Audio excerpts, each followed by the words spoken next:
कि सुबह लमसम 8 बजे के आसपास हम लोग को सूचना मिली कि देवरिया के रुद्रपुर तहसील के फतेहपुर गांव के ये लेहड़ा टोले में एक वारदात घटित हुई है, जिसमें बताया ये गया कि एक पक्ष के एक आदमी का तुरंत डेथ हुई थी और बाकी 6 लोग पुलिस को अनकॉन्शियस स्टेज में मिले थे। तो जिनको हम लोग ने देवरिया मेडिकल कॉलेज में रेफ़र किया, तो वहाँ डॉक्टर ने जब उनका एग्जामिनेशन किया तो उसमें शायद 5 लोगों की डेथ बताई जा रही है।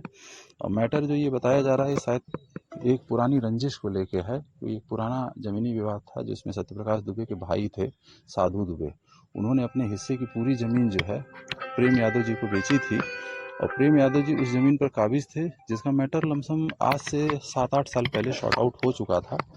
और चूंकि इसमें अटैक पर डेथ हुई है, बाद में एक रिटेलिएशन हुआ, उस रिटेलिएशन में बाकी घटना बताई जा रही है।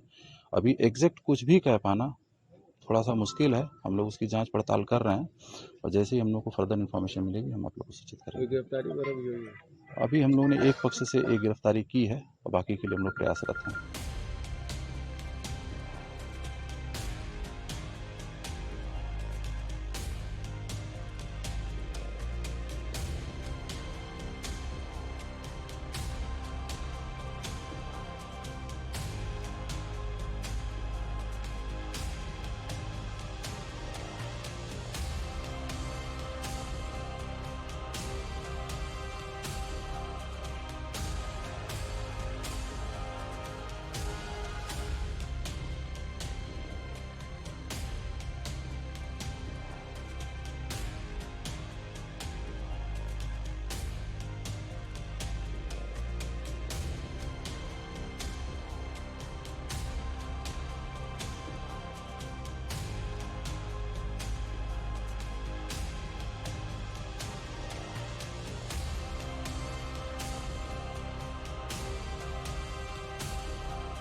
ये जंगल राज तालिबानी शासन चल रहा है। ये पूरी तरीके से अपने लोग हैं, भारतीय जनता पार्टी के लोग, ज्यादातर घटनाओं में भारतीय जनता पार्टी के लोग शामिल हैं। दो पक्षों के बाद शुरुआत जब सुबह हुई, अगर उसी टाइम रोक लिया जाता तो शायद इतनी मौतें ना होती। बता तो रहा हूं कि ये लगातार सरकार के संरक्षण में, सरकार के जनप्रतिनिधियों के द्वारा संरक्षण में चीजें की जा रही हैं। मंत्री के घर में हत्या होती है, अभी तक उनके बेटे पर कार्रवाई हुई, हम ये जानना चाहते हैं। और विधायक के घर में हत्या होती है, उसको आत्महत्या दिखाई जाती है। भाजपा के नेता के द्वारा घनश्याम तिवारी की हत्या ड्रिलर मशीन से होती है, उस पर कार्रवाई नहीं हुई। तो उसी का नतीजा है कि कौसाम्बी में 3 हत्याएं हुई। आज देवरिया के अंदर जमीन विवाद, अगर इसको रोक दिया जाता, सरकार चेत जाती। सरकार पूरी तरह से विफल है।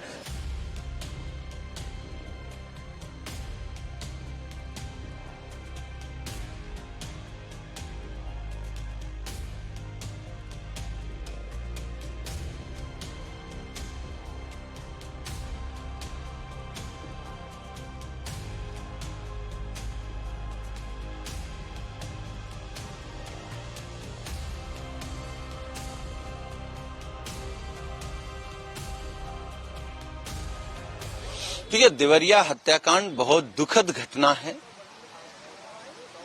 और जो हम लोगों को जानकारी है कि इस जमीनी विवाद की जानकारी देवरिया की स्थानीय पुलिस को पहले से थी।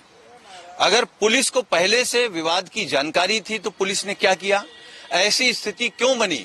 पहले एक पक्ष में हत्या हो जाती है, फिर वो पक्ष दूसरे पक्ष की हत्या कर देता है।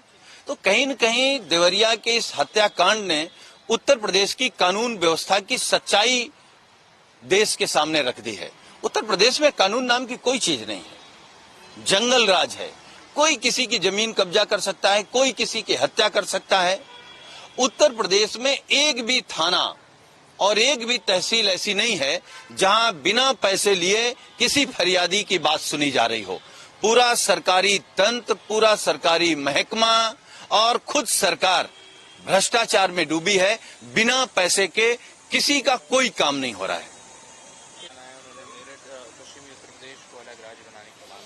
देखिए, संजीव बालियान जी भारतीय जनता पार्टी के मूल मंत्र पर काम कर रहे हैं और बीजेपी का मूल मंत्र क्या है? नफरत, बंटवारा।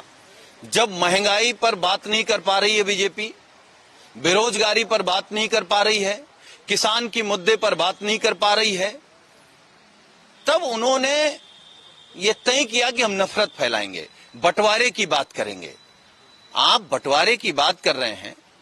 बीजेपी के लोग बताएं, 9.5 साल से दिल्ली की सरकार में आप हैं, 7 सालों से उत्तर प्रदेश की सरकार में आप हैं। आपने मेरठ के लिए क्या किया? पश्चिमी उत्तर प्रदेश के लिए क्या किया? पश्चिमी उत्तर प्रदेश के किसानों के लिए क्या किया? सिर्फ किसानों को आप दंगाई कहेंगे, आतंकवादी कहेंगे, नक्सलवादी कहेंगे, उन पर लाठियां चलवाएंगे और उसके बाद जब जनता के बीच जाएंगे, जब कोई जवाब नहीं है तो बंटवारे की बात करेंगे। ये भारतीय जनता पार्टी का मूल मंत्र है, नफरत और बंटवारा।